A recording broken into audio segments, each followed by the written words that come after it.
The sound of beer splashing across a worn jacket made everyone in the Anchor Point bar turn their heads. "Oops, my bad, sweetheart." Rodriguez, a Navy SEAL with arms the size of most people's thighs, smirked as he looked down at the woman sitting alone, golden beer soaked through denim fabric, dripping onto the bar stool below. Jessica Walker, 35 years old, light brown hair twisted into a messy high bun with loose curls framing her face, slowly set her phone down on the polished wood. Her green eyes, striking against fair skin dotted with natural freckles across her cheeks and nose, regarded the beer stain on her gray t-shirt with the weary expression of someone who'd just finished a 12-hour shift in the emergency room. "This ain't a place for tourists, baby." Rodriguez leaned in closer, his breath heavy with whiskey fumes. His bald head gleamed under the bar's neon lights, the blue military t-shirt stretched tight across his muscular frame. "Anchor Point is for real warriors. You should head home." His 4 SEAL teammates erupted in laughter, high-fiving each other over their buddy's performance. The entire bar, over 50 patrons, mostly military personnel, Olsen veterans, turned to watch the show unfold. Phones began sliding out of pockets, screens lighting up in anticipation.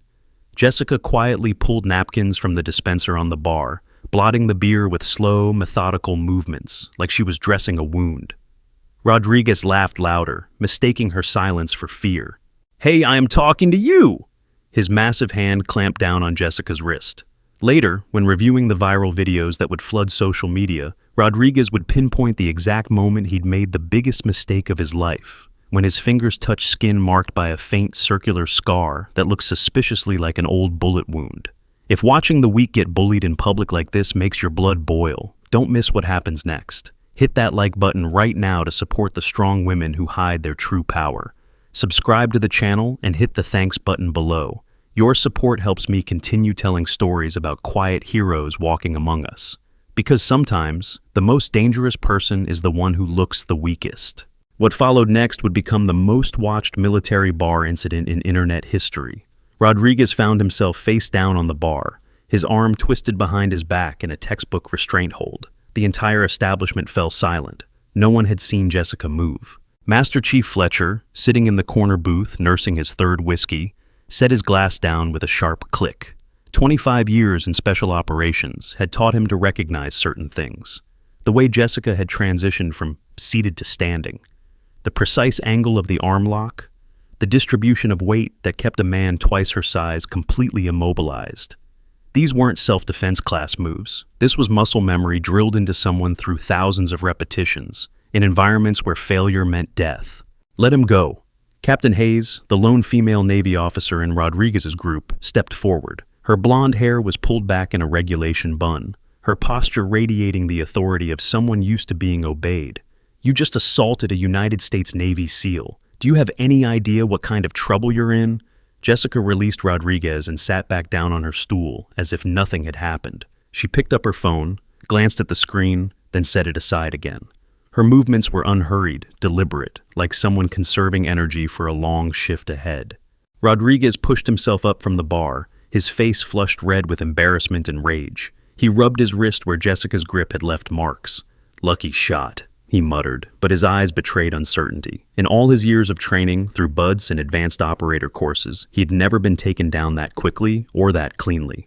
"A water, please," Jessica said to the bartender, her voice carrying a slight Midwest accent that softened the edges of her words. "With ice." Jake, the bartender, a former Army Ranger with sleeves of military tattoos covering both arms, studied Jessica with new interest as he filled a glass. He'd been working at Anchor Point for 3 years, had seen every kind of military posturing and civilian confrontation imaginable. But this was different. The woman's request for water instead of another beer. The way her eyes had already cataloged every exit, every potential weapon, every person who might pose a threat. These were habits that couldn't be taught in a weekend self-defense seminar. "That was Krav Maga," came a slurred voice from the corner. Thompson, a grizzled veteran in his 50s wearing a faded army jacket, swayed slightly as he stood. His eyes, though glazed with alcohol, held a sharpness that suggested he had seen things most people only encountered in nightmares. Military Krav Maga, not the watered-down gym version. "Bullshit!" Dmitri called out from his table near the dartboard.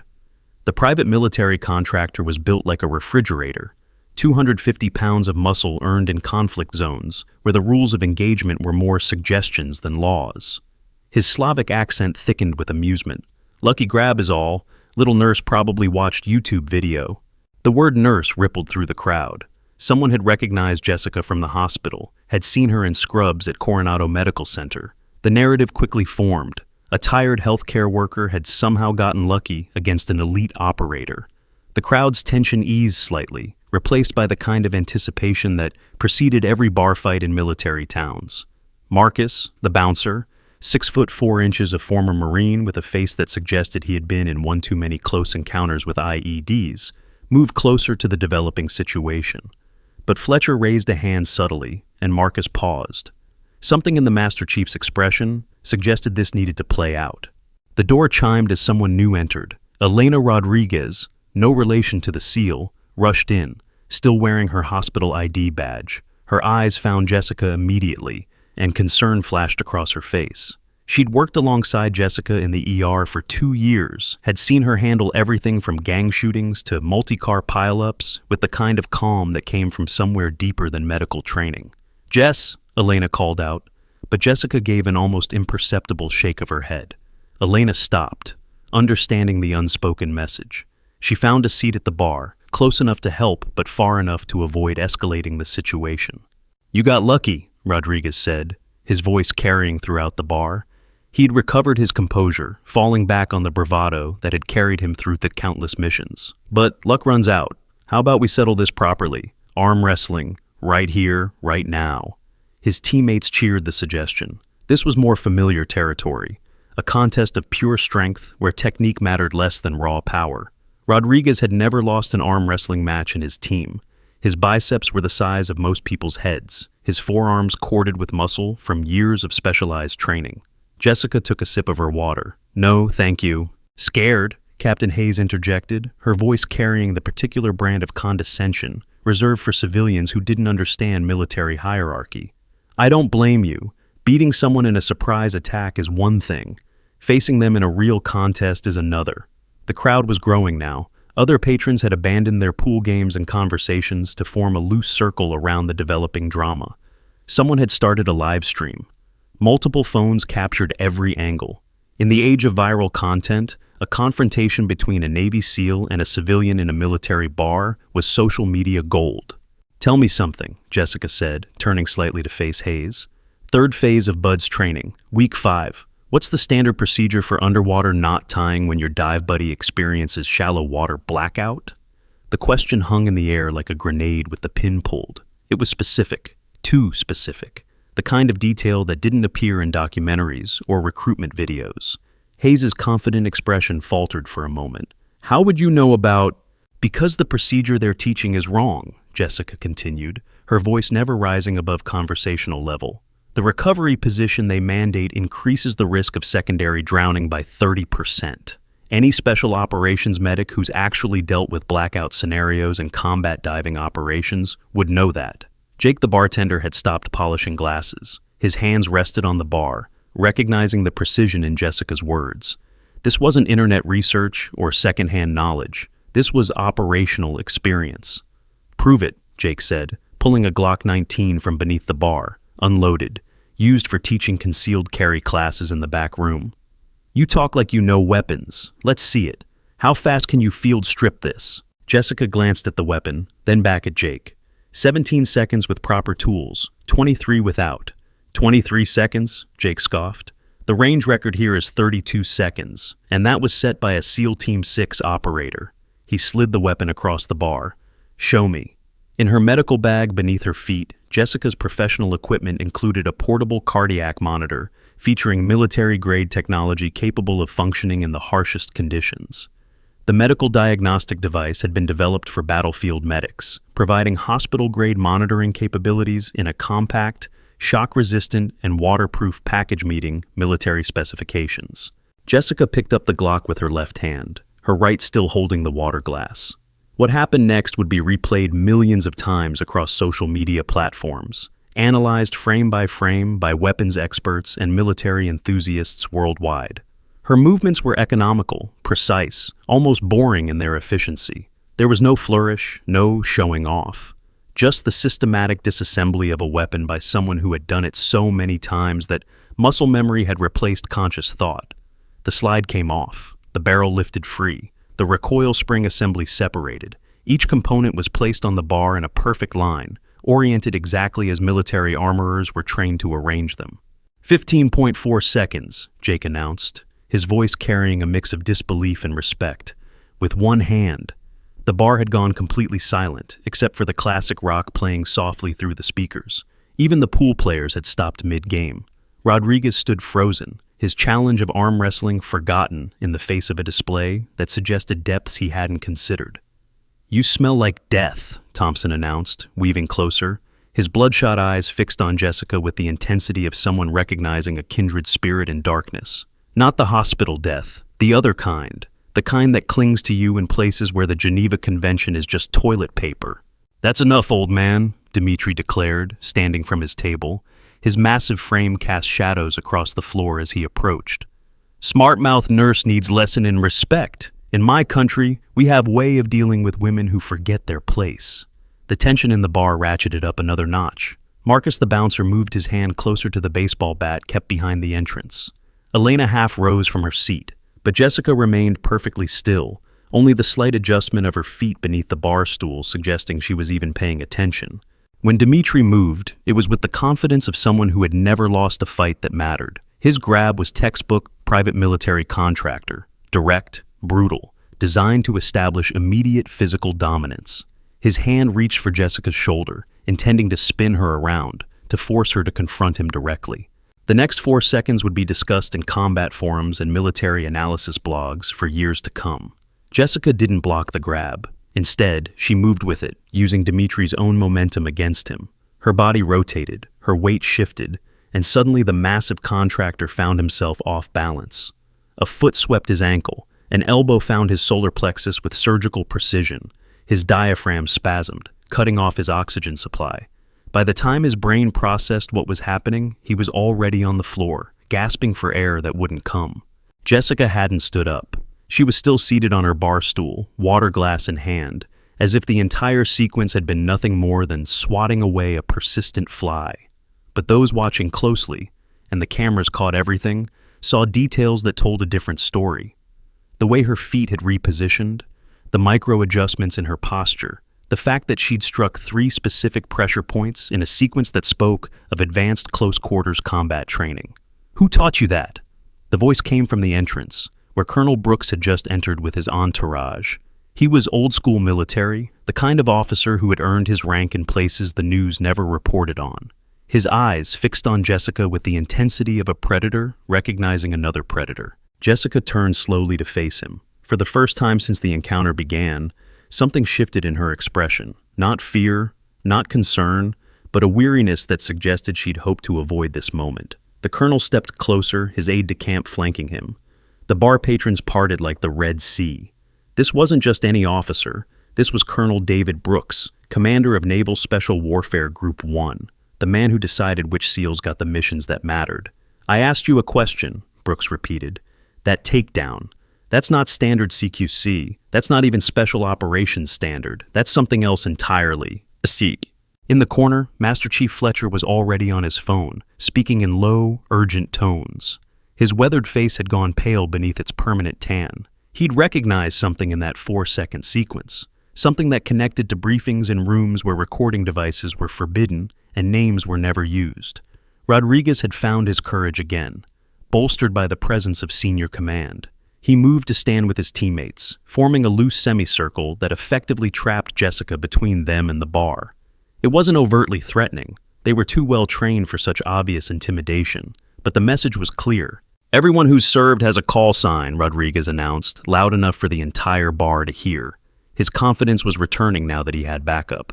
"If you're who you claim to be, some kind of operator, then you'll have one. So, let's hear it. What's your call sign?"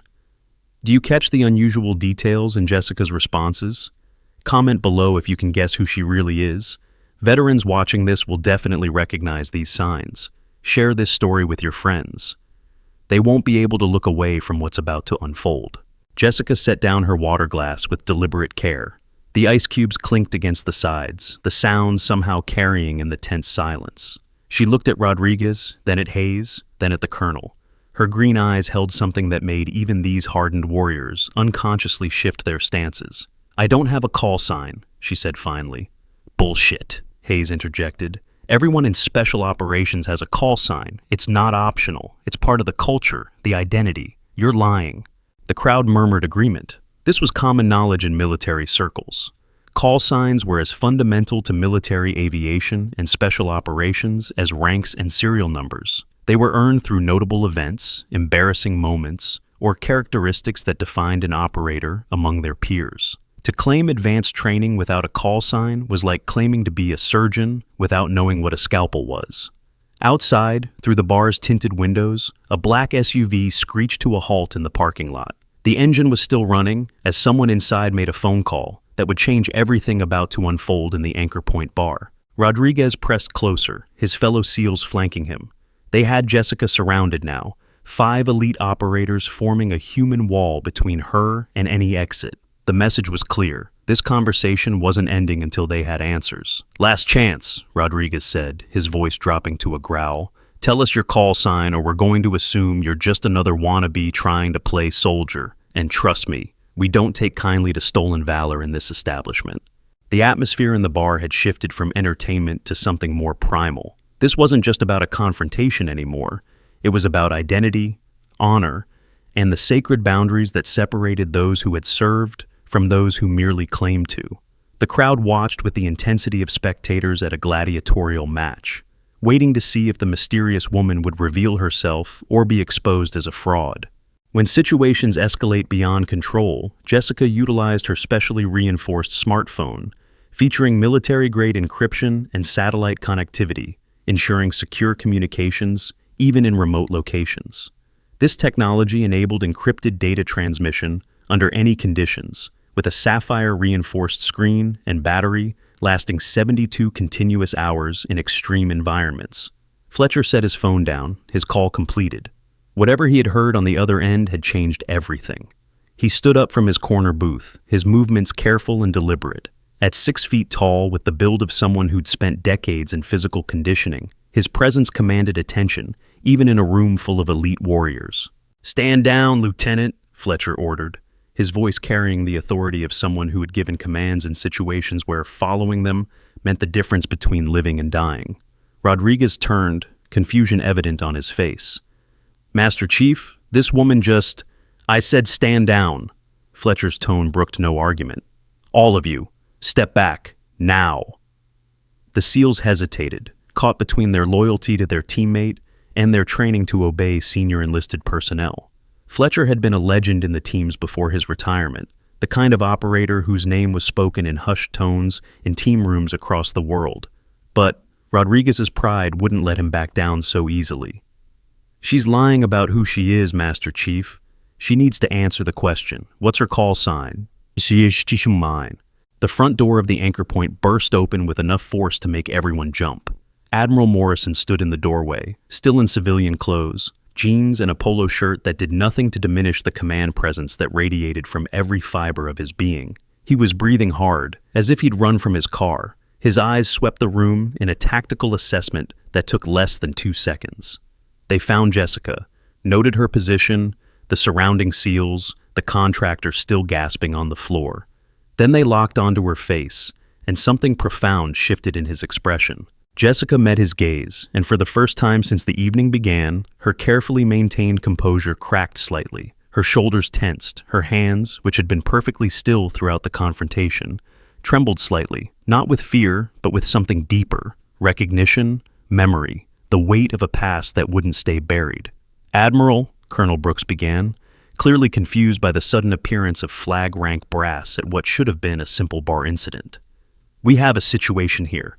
This woman—" Morrison held up a hand, silencing the colonel mid-sentence.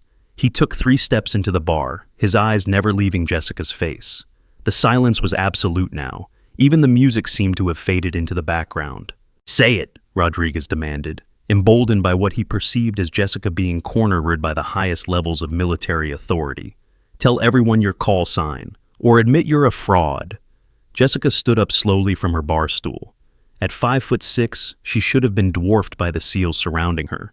Instead, something in her posture, in the way she planted her feet and squared her shoulders, made her seem larger, more dangerous, like a compressed spring containing energy that could reshape the entire room if released. She looked directly at Rodriguez, her green eyes holding his with an intensity that made him want to step back. When she spoke, her voice was barely above a whisper, but it carried to every corner of the now silent bar. Viper won. The effect was immediate and devastating. Rodriguez had been raising a beer bottle to his lips, a gesture of dismissive confidence as he waited for what he assumed would be another lie. The bottle never made it. His hand froze mid-motion, the muscles in his arm locking as if electrocuted. The beer slipped from suddenly nerveless fingers, falling in what seemed like slow motion. The bottle hit the floor with a crash that shattered the silence. Golden liquid spread across the worn wooden boards, mixing with the foam as the bar erupted in chaos. But Rodriguez didn't move. He stood frozen, his face draining of color so quickly that Elena, with her medical training, moved instinctively closer in case he fainted. Holy mother of... Fletcher's voice cut through the shock. His phone clattered onto the table as he took an involuntary step backward. 25 years of special operations experience, missions in every conflict zone on the planet, and he looked like he'd seen a ghost. The reaction rippled outward like a shockwave. Hayes's hand flew to her mouth, her eyes wide with the kind of recognition that came from classified briefings and need-to-know operations. Jake dropped at the glass he'd been polishing, the crystal shattering on the floor behind the bar. Even Colonel Brooks, who had maintained his composure through 20 years of combat operations, visibly staggered. "No!" Thompson gasped from his corner, falling to his knees with the gracelessness of someone whose legs had simply stopped working. His bloodshot eyes fixed on Jessica with something approaching religious awe. "The ghost sniper! You're the ghost sniper!" Dmitri, still struggling to breathe on the floor, managed to lift his head. Even through his pain, the recognition was clear on his face. In the private military contractor community, certain names transcended normal operations. They became legends, cautionary tales, benchmarks of what was possible when skill met will in the crucible of combat. "That's impossible," Brooks said, but his voice lacked conviction. "You died at Blackwater. The whole unit was listed as KIA. I read the after-action report myself." Admiral Morrison moved forward, and then did something that sent another shockwave through the bar. This two-star admiral, commander of Naval Special Warfare Command, dropped to one knee in front of Jessica. "Master Chief Viper," he said, his voice thick with emotion. "I'm sorry. I'm so sorry I didn't recognize you immediately." The bar erupted. Phones that had been recording suddenly became the most important devices in the room. The live streams that had been expecting to capture a simple bar fight were now broadcasting something extraordinary. The comment sections exploded with disbelief, recognition, and frantic searches for information about Viper 1. Every phone in the bar was now pointed at Jessica. The various angles would later be compiled into a single video that would rack up 50 million views in its first 48 hours. The moment when a tired emergency room nurse was revealed to be the most lethal sniper in United States Special Operations history. Rodriguez's legs finally gave out. He sank onto a bar stool, his massive frame suddenly looking deflated. The beer from his dropped bottle had reached his boots, but he didn't notice. His mind was struggling to reconcile the woman in front of him with the stories he had heard in classified briefings. 127 confirmed kills, someone whispered from the crowd. The number hung in the air like a physical presence. Hayes found her voice, though it came out as barely more than a croak. "You're the only female operator to ever complete Delta Force selection. The only woman to serve as a primary sniper for Task Force Black." "Operation Blackwater," Fletcher added, his voice carrying the weight of someone who'd lost friends in that desert. "October 15th, 2014. Classified as the single most successful or failed operation in Special Operations history. Before revealing Jessica's identity that will shake the entire naval base, share this video now. The moment coming next will change everything. If you've ever been underestimated because of how you look, leave a like. This story is proof of quiet strength. Morrison stood up slowly, his knees protesting the movement. Age and rank hadn't diminished his physical presence, but the emotional weight of the moment was clear on his weathered face. He turned to address the bar, his voice carrying the authority of command. "What you're about to hear doesn't leave this room," he began. though everyone present knew that ship had already sailed. The live streams were broadcasting to thousands, soon to be millions. Master Chief Jessica Walker, call sign Viper 1, is the most decorated female operator in United States military history, and until 10 years ago, she didn't officially exist. The silence that followed was different from the shocked quiet of moments before. This was the silence of recognition, of understanding that they were in the presence of something extraordinary. Even the background music had stopped, as if the universe itself was holding its breath. Jessica remained standing, her posture unchanged despite the weight of every eye in the room. The tremor in her hands from earlier had stilled. She looked exactly like what she had pretended to be, a tired healthcare worker at the end of a long shift. Except now, everyone could see what had been hidden in plain sight, the way she stood with perfect balance despite her apparent exhaustion. The scars on her arms that weren't from medical accidents, but from battlefield wounds. The 1,000-yard stare of someone who'd seen humanity at its worst and chosen to spend her life trying to heal rather than harm. Operation Blackwater, Morrison continued, his voice heavy with the burden of command decisions that haunted him a decade later. 6 operators inserted into eastern Afghanistan to extract 73 civilians, aid workers and their families, from a compound that was about to be overrun by Taliban forces. Intel said light resistance, minimal enemy presence. He paused, swallowing hard. The room waited, tension building like pressure in a steam engine. Intel was wrong. It was a trap. 300 Taliban fighters, heavy weapons. The compound was surrounded before our team even landed. 5 of the 6 operators were killed in the first 15 minutes of the firefight. Every military person in the room knew what those numbers meant. 300 to 1. In military terms, it wasn't a fight. It was a death sentence. The fact that anyone had survived, let alone completed the mission, defied every principle of tactical planning. Viper 1 held that compound for 16 hours. Morrison's voice cracked slightly. Alone, against an entire Taliban battalion. She saved all 73 civilians, got them to the extraction point, provided cover while they loaded onto helicopters, and she did it after watching her entire team, her family, die in front of her. The weight of those words settled over the bar like a shroud. Rodriguez looked like he might be sick. Hayes had tears running down her fur, her military bearing forgotten in the face of such sacrifice. Even Dmitri, finally able to breathe normally, had managed to prop himself up against a table leg, his expression one of profound respect. Rashid, Jessica spoke for the first time since revealing her call sign. The name carried weight, memory, pain compressed into 2 syllables. 8 years old. His sister Amira was 6. They were in the last group to evacuate. Amira had been shot in the leg. Rashid wouldn't leave her. She paused, her green eyes focusing on something beyond the walls of the bar, beyond the present moment. I carried them both, 200 meters of open ground. Every Taliban fighter in the valley was shooting at us. Rashid kept saying, "I'll be brave, miss. I'll be brave like you." He was 8 years old, and he was trying to comfort me while bullets were striking all around us. Elena, who had seen Jessica save countless lives in the ER, finally understood where that supernatural calm came from. It wasn't training. It wasn't experience. It was the peace that came from having already faced the worst humanity could offer and choosing to keep going anyway. "The official report lists you as KIA," Brooks said, his earlier antagonism replaced by something approaching reverence. "How?" "Because I was supposed to be," Jessica interrupted. 67 wounds, shrapnel, bullets, blast injuries. I died twice on the medevac. Spent 8 months at Walter Reed under an assumed name. When I finally got out, everyone I'd served with was gone. My team was dead. My identity was classified beyond even existence. So, Master Chief Jessica Walker died in that valley, and I became just Jessica, a nurse, someone who saves lives instead of taking them. The profound nature of that transformation, from the most lethal sniper in special operations to an emergency room nurse, wasn't lost on anyone present. It was a rejection of everything that had defined her, a choice to heal rather than harm. A phone rang, cutting through the moment like a blade. Jessica pulled her device from her pocket, not a normal smartphone, but one with modifications that suggested capabilities beyond civilian specifications. She looked at the caller ID, and for the second time that evening, her composure cracked. She answered on the second ring. "Blackjack?"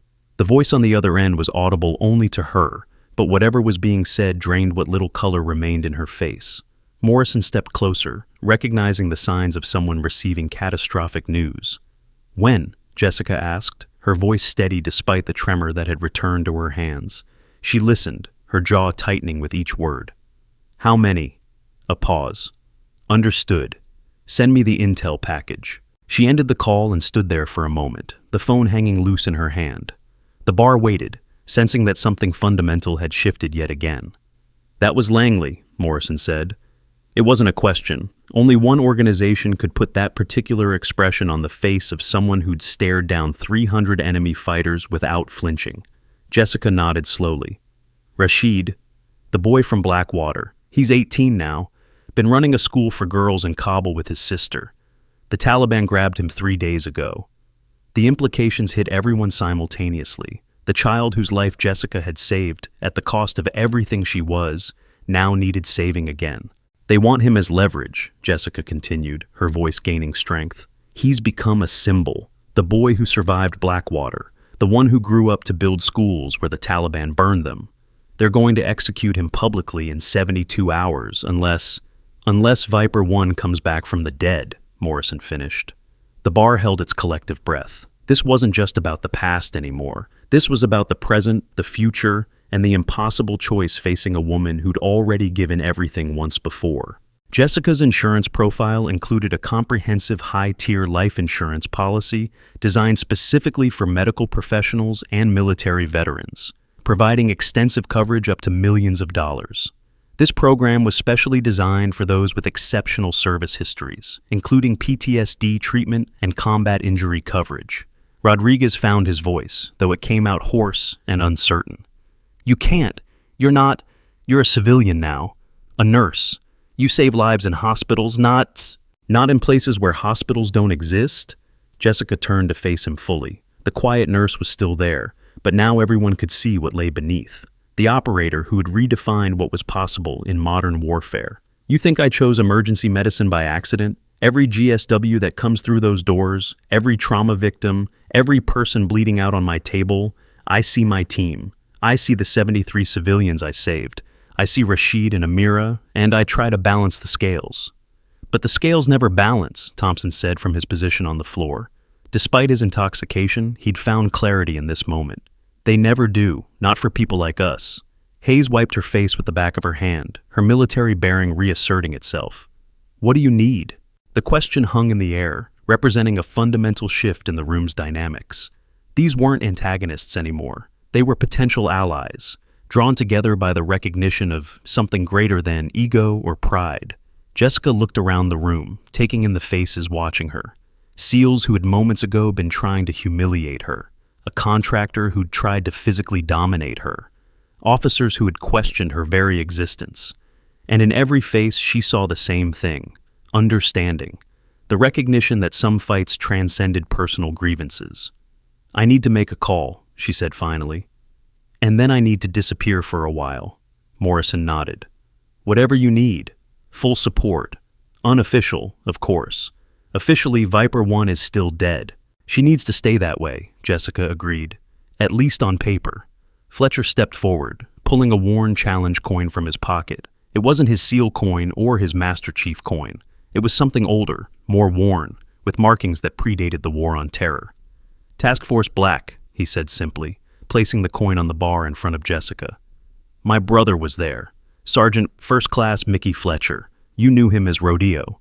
Jessica's hand hesitated over the coin. When she picked it up, her fingers traced the worn edges with the reverence of someone handling a holy relic. "He talked about you all the time," she said softly. "Said his little brother was going to be the best Master Chief the Navy ever had.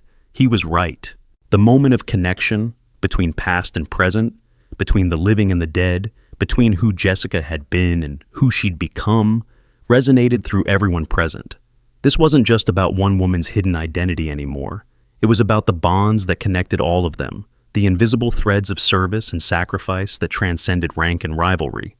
Outside, more vehicles were arriving. The parking lot of the Anchor Point was filling with black SUVs and unmarked sedans. Whatever Jessica's phone call had set in motion was happening fast. "I should go," Jessica said, but Rodriguez stepped forward. Not aggressively this time, but with the hesitant movements of someone approaching a dangerous animal they had accidentally provoked. "I'm sorry," he said, the words seeming to physically pain him.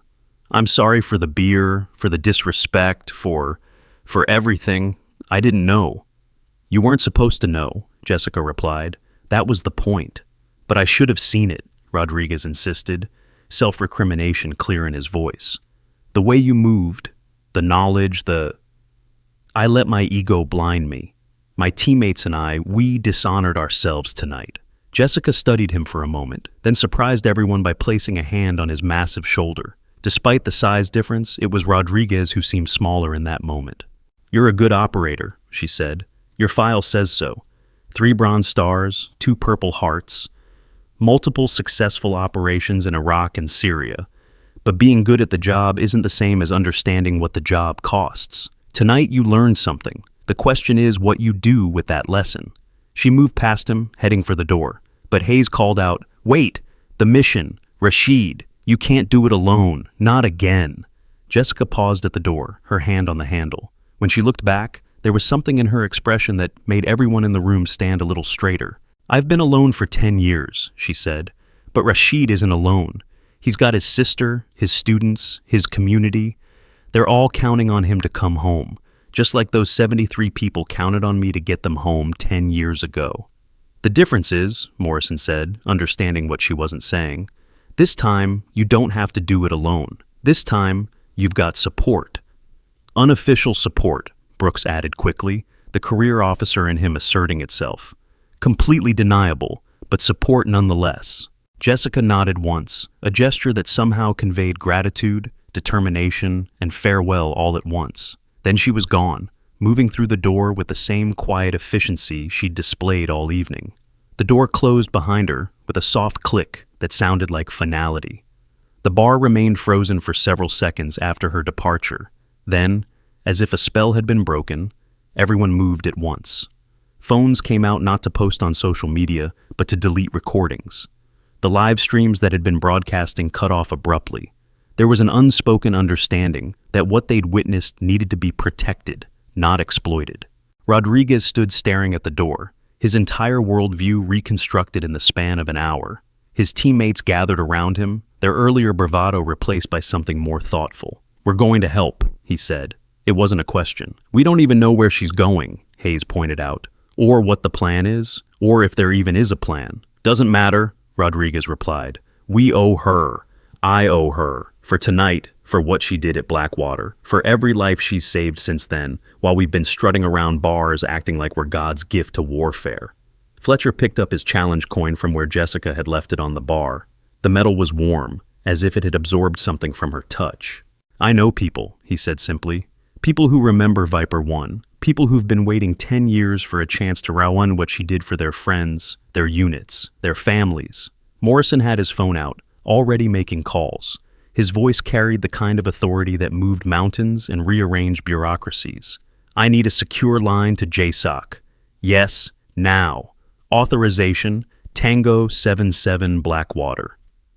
The transformation of the Anchor Point bar from a scene of confrontation to an impromptu operations center was remarkable. Tables were pushed together, laptops appeared, maps were pulled up on phones. The same people who'd been ready to fight each other an hour ago were now working together with the efficiency of a well-oiled machine. "Listen up," Morrison announced, his voice carrying to every corner of the bar. "What happened here tonight doesn't leave this room. The videos get deleted. The stories don't get told. As far as the world is concerned, Jessica Walker is still just an ER nurse who knows some self-defense. Viper 1 stays dead. Understood?" The chorus of agreement was immediate and absolute. Even Dimitri, now back on his feet and nursing his bruised ribs, nodded firmly. Outside, Jessica sat in her 10-year-old Honda Civic, the engine running but the gear still in park. Her hands gripped the steering wheel, knuckles white with tension.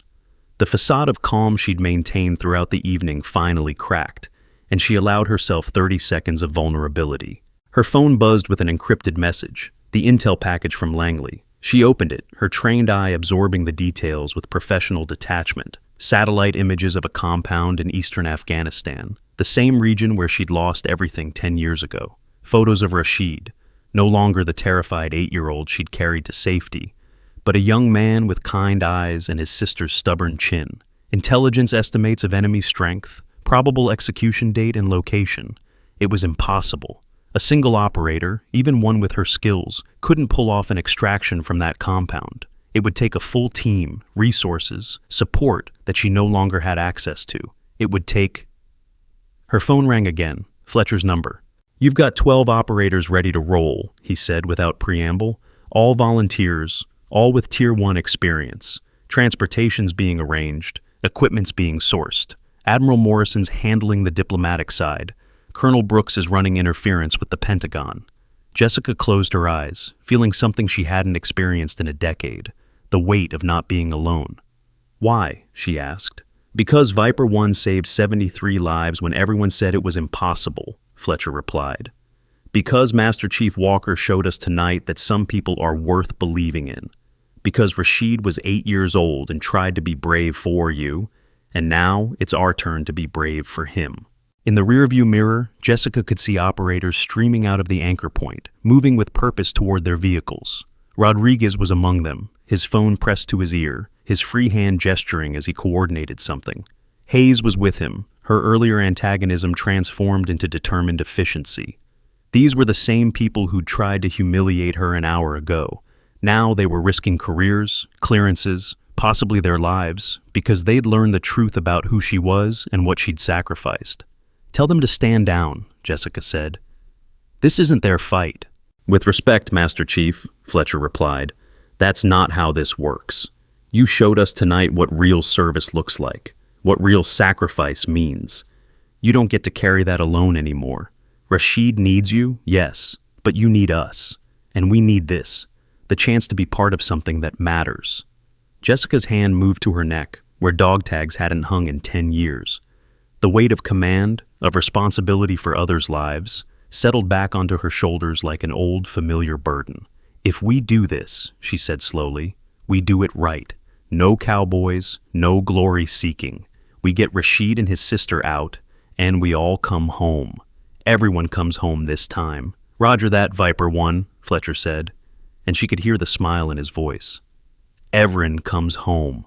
As Jessica put the car in gear and pulled out of the parking lot, she caught a glimpse of her reflection in the rearview mirror. For just a moment, she didn't see the tired ER nurse. She saw the operator she'd tried to bury, the warrior who had refused to die when death was the only reasonable option. "Rashid," she said to the empty car, "I told you I'd always watch over you. I'm coming, little brother. Hold on just a little longer." Behind her, the Anchor Point bar had become a hive of activity. Plans were being made, resources were being mobilized. The machinery of unofficial official action was grinding into motion. Because sometimes, the most important missions were the ones that never appeared in any report, carried out by people who didn't exist, to save lives that mattered more than regulations or diplomatic considerations. The story of what happened at the Anchor Point bar would never make the official record. The confrontation between a Navy SEAL and an ER nurse would be dismissed as barroom drama, the videos explained away as misunderstandings or clever editing. But for those who were there, who witnessed the transformation of Jessica Walker into Viper 1 and back again, it would become something more. It would become a reminder that heroes walked among them every day, disguised as ordinary people living ordinary lives. That the nurse saving lives in the ER might have once saved lives on foreign battlefields. That service came in many forms, and the highest form of all might be choosing to heal rather than harm, to build rather than destroy, to live a quiet life of purpose rather than seeking glory and recognition. And somewhere in Afghanistan, in a Taliban holding cell, 18-year-old Rashid sat in darkness, his sister's name on his lips and a memory in his heart of a woman who'd carried him through hell and promised he'd see another sunrise. He didn't know that promise was about to be kept by the last person the Taliban expected to see again. A ghost from Blackwater, supported this time not by a team that would die for the mission, but by a team that would live for it, fight for it, and ensure that this time, everyone came home. 3 days later, a nondescript cargo plane touched down at Bagram Airfield under cover of darkness. Officially, it didn't exist. The flight logs would show a routine supply run that never happened, carrying equipment that was never there, for a mission that would never be acknowledged. Jessica stepped off the ramp, and for a moment, the decade fell away. The smell of aviation fuel mixed with desert dust. The distant sound of rotor blades. The weight of tactical gear settling across her shoulders like an old friend she'd hoped never to meet again. She'd traded her scrubs for multicam fatigues that bore no insignia, no name tape, nothing that could identify her if things went wrong. Viper 1, welcome back to the sandbox. Fletcher Spistitas. En dentes, Fletcher said, materializing from the shadows beside a line of vehicles. He wore the same non-standard gear, the same carefully blank uniform. Behind him stood 11 more figures. Rodriguez, Hayes, and 9 others who'd answered the call, not as active duty personnel, but as private citizens taking a very dangerous vacation. The transformation in Rodriguez was remarkable. Gone was the cocky SEAL who'd spilled beer on a stranger. In his place stood a professional operator who'd spent 72 hours arranging logistics, weapons, and intelligence with the kind of focus usually reserved for national-level operations. "Sitrep," Jessica said, falling back into the clipped efficiency of military communication as naturally as breathing. "Rashid's being held in a compound 20 clicks northeast of our position," Fletcher replied, unfolding a tablet showing satellite imagery. "Same region as Blackwater, different valley. The Taliban learned from last time. They've got early warning positions here, here, and here. Any air assault gets detected 15 minutes out." "They're expecting you," Hayes added, her antagonism from the bar completely forgotten in the face of operational planning. "Specifically you. They've been broadcasting messages for 3 days. The ghost of Blackwater will watch another family die. They want you to come." Jessica studied the imagery, her mind already calculating angles, distances, probabilities. The compound was a fortress, high walls, limited access points, surrounded by high ground that provided perfect positions for enemy fighters. It was a death trap disguised as a rescue mission. "They've got more than Rashid," Rodriguez said. "Amira's there too, plus 12 other teachers from their school, all women, all sentenced to death for teaching girls to read." The weight of that settled over the group. This wasn't just about one life anymore. It was about 14 lives, and the message their deaths would send to anyone else brave enough to educate girls in Taliban territory. Jessica traced her finger along the satellite image, marking positions with the precision of someone who could see the battlefield in 3 dimensions. "Standard assault won't work. They'll execute everyone at the first sign of approach. We need something else." "What did you have in mind?" Fletcher asked. For the first time in days, Jessica smiled. It wasn't a pleasant expression. "They want the ghost of Blackwater? Let's give them exactly what they're expecting." The planning session that followed would have made military colleges rewrite their textbooks. Jessica laid out an approach that was equal parts brilliant and insane, using the Taliban's own trap against them, turning their strength into weakness. It relied on split-second timing, absolute trust between team members, and a willingness to walk into hell with nothing but skill and determination as armor.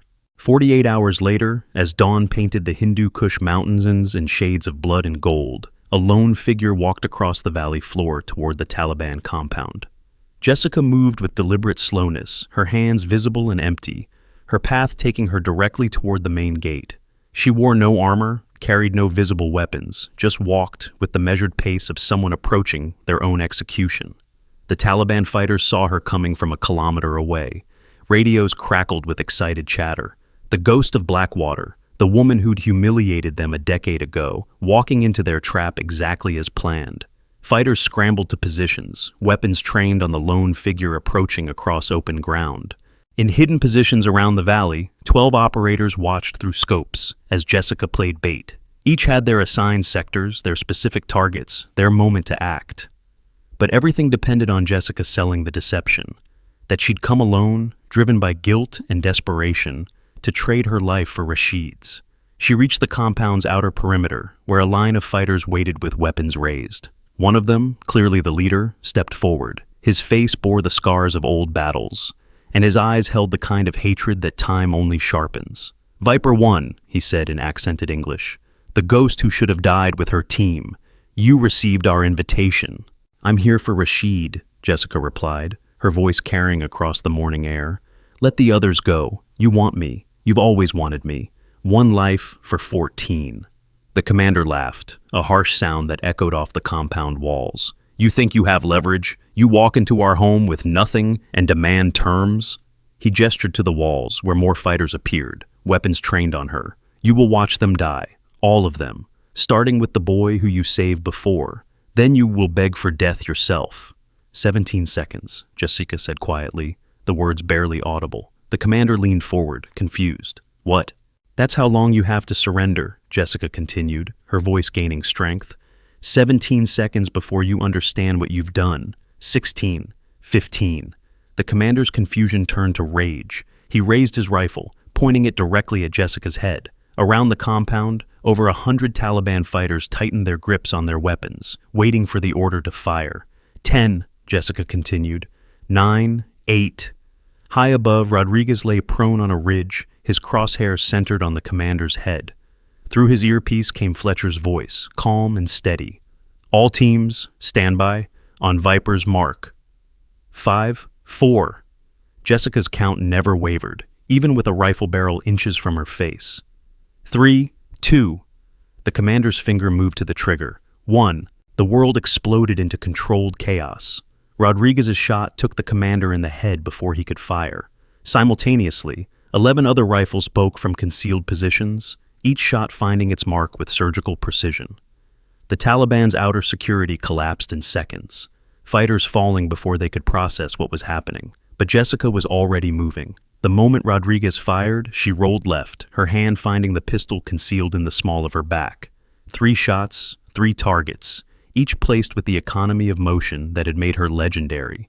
She moved through the compound entrance like water flowing around rocks, using the confusion and fallen bodies as cover. Inside the compound, alarms wailed. Fighters scrambled for positions, but their carefully planned trap had become a cage. Every exit they'd used to prevent escape now channeled them into kill zones where Fletcher's team waited. The high ground they'd occupied to prevent air assault now left them exposed to precision fire from operators who'd spent 2 days mapping every position. Jessica moved through the compound's interior with purpose, her mental map guiding her toward the prisoner holding area. Behind her, the systematic elimination of resistance continued, not the wild firefight the Taliban had expected, but a methodical dismantling of their defenses by operators who had trained for exactly this scenario. She found them in a basement cell, 14 figures huddled together in the darkness. Rashid was there, no longer the 8-year-old boy she'd carried, but a young man whose eyes still held the same determination.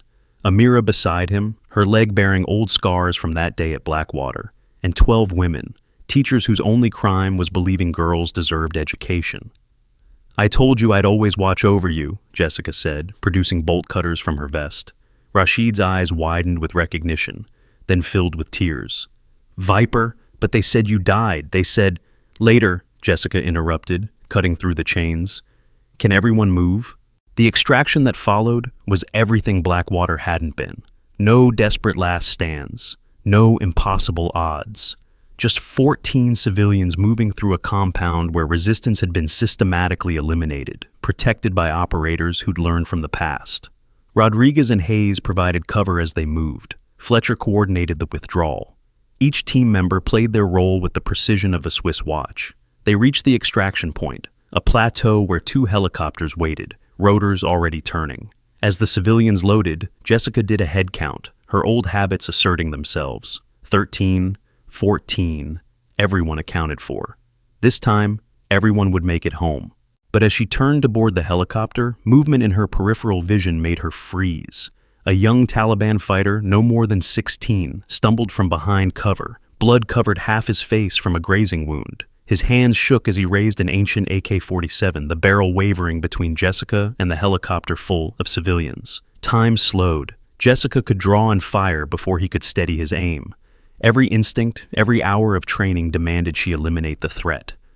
But she saw something in his eyes. Not hatred, not ideology, just fear. The same fear she'd seen in Rashid's eyes 10 years ago. Instead of shooting, Jessica did something that would haunt and define her remaining years. She lowered her weapon and spoke in Pashto. Go home to your mother. The boy's finger trembled on the trigger. Around her, Jessica could feel her team's tension. weapons tracking the young fighter. One word from her and he'd cease to exist. But she held their fire with a raised hand, maintaining eye contact with the boy. "This war has taken enough children," she continued in Pashto. "Go home. Live. Choose a different path." For an endless moment, the tableau held. The legendary American sniper and a child soldier, weapons lowered, separated by 20 feet, and a lifetime of different choices. Then the boy's weapon dropped, hanging loose in his hands. He stepped backward, then turned and ran, disappearing into the morning shadows. "Mount up," Fletcher called, and Jessica turned to find her entire team watching her, with expressions ranging from disbelief to profound respect. Rodriguez extended a hand, pulling her into the helicopter as the rotors spun up. As they lifted off, Jessica looked back at the compound where she'd lost everything 10 years ago. Smoke rose from scattered fires, but the mission was complete. No American casualties. 14 lives saved. The ghost of Blackwater had returned not for revenge, but for redemption. The flight to safety was silent except for the rotor noise. Rashid sat beside Jessica, his hand finding hers and gripping it with the same trust he'd shown as an 8-year-old. But now their positions were reversed. He was the one offering comfort, sensing the weight of what she'd just done. "The boy with the rifle," Amira said quietly, speaking for the first time. "Why didn't you shoot him?" Jessica was quiet for a long moment, staring out at the mountains flowing beneath them. When she answered, her voice carried a decade of accumulated wisdom and pain. "Because I've killed enough. Because every enemy fighter was once someone's child. Because choosing not to kill when you can is sometimes harder than pulling the trigger when you must." The helicopters touched down at a forward operating base where officially they'd never been. The civilians would be processed, given new identities, relocated somewhere the Taliban couldn't reach. The operators would disperse, returning to lives where this mission would exist only in their memories and in bonds forged under fire. But first came the goodbyes. Rashid stood before Jessica, now eye to eye with the woman who had saved him twice. He wore the expression of someone trying to find words for the inexpressible. "You gave me life twice," he said finally. "How do I repay that?" "You already have," Jessica replied. "Every girl who learned to read in your school, every mind you opened, every life you changed. That's the repayment." She paused, then added, "Keep teaching, Rashid. That's how we really win this war." The team dispersed over the next hour. Hayes surprised everyone by hugging Jessica, whispering, "Thank you for showing me what real strength looks like." Rodriguez stood at attention and rendered a perfect salute, no words necessary between warriors who'd shared a crucible. Fletcher was the last to leave. He handed Jessica an envelope, worn and official-looking. "What's this?" she asked.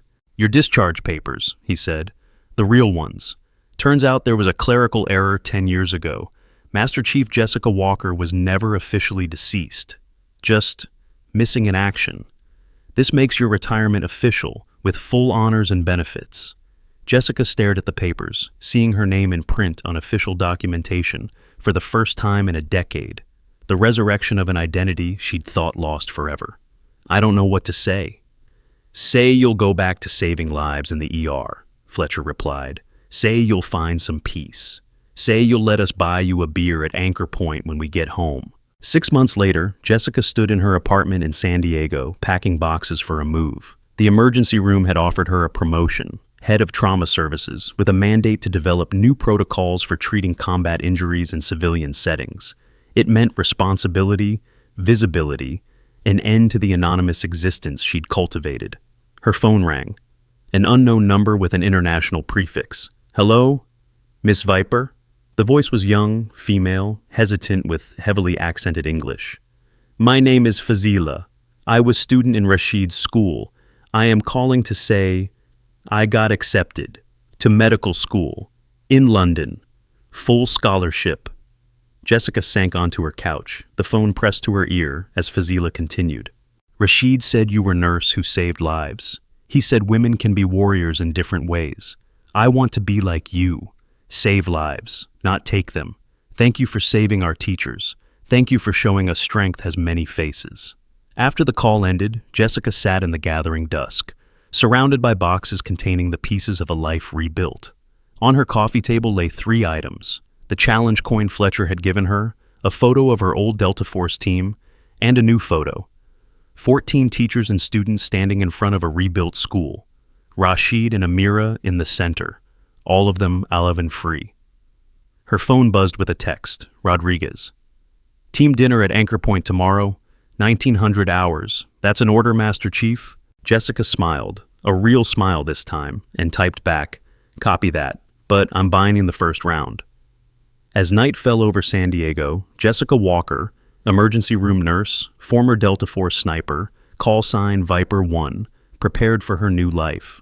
One where she didn't have to hide who she'd been, where her past informed her future instead of haunting it, where the skills that had made her legendary in warfare could be transformed into tools for healing. But on her kitchen counter, beside her hospital ID and car keys, lay something that suggested the story wasn't quite over. A single sheet of paper, delivered that morning by a courier who hadn't waited for signature. The letterhead was one she recognized, an organization that didn't officially exist, dealing with problems that couldn't officially be solved. The message was brief. Viper 1, your unique skills and experience are needed. Consulting basis only. Complete deniability. Interested? Blackjack. Below it, a set of coordinates. Not in Afghanistan this time, but somewhere closer to home. Somewhere children were being trafficked. Somewhere the conventional authorities couldn't or wouldn't act.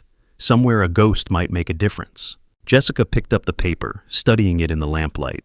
She thought of Fazila, pursuing her dreams in London, of Rashid and Amira, rebuilding their school, of the boy soldier she'd let walk away, who might find a different path, of all the lives touched by single moments of choice. She reached for her phone, then paused. Through her apartment window, she could see the lights of the city spreading to the horizon. Somewhere out there, Rodriguez and the others were living their lives, forever changed by a mission that never happened. Somewhere, Fletcher was probably telling war stories to young SEALs, carefully editing out the classified parts. Somewhere, Hayes was mentoring female officers, teaching them that strength came in many forms. And somewhere, children were suffering, waiting for someone with the skills and will to help them, someone who could be a ghost when needed, a warrior when required, a healer when possible. Jessica folded the paper carefully and placed it in her pocket. Tomorrow she would report for her shift at the ER, save lives in the light of day. But tonight, she had a phone call to make. Because some fights never ended, they just changed battlefields. And sometimes the most important wars were fought in shadows by people who didn't exist, for stakes that would never make headlines. She dialed the number from memory. It rang once before connecting. Blackjack, it's Viper. I'm interested. As she spoke, her reflection caught in the window. Not the tired nurse from the bar, not the legendary sniper from Blackwater, but something new. Someone who had learned that true strength wasn't about the ability to kill, but the wisdom to know when not to. Someone who understood that the hardest battles were fought within, and the greatest victories were the ones nobody saw. After all, she said quietly, ending the call and preparing for whatever came next. Every ghost needs a purpose. Outside her window, the city lights twinkled like stars brought to earth, each one representing a life, a story, a possibility for redemption or ruin. And somewhere among them, moving between light and shadow, between past and future, between war and peace, a ghost prepared to walk again. Not the ghost of vengeance or violence, but of but of protection and purpose. Not the ghost that haunted, but the one that guarded. Not the ghost of who she'd been, but of who she'd chosen to become. Viper 1 was dead. Long live Viper 1. The stories end here, but the journey continues. Many new episodes are waiting for you. And if you enjoy, please take a moment to like, subscribe to our EV Story channel, and turn on the bell. See you in the next story.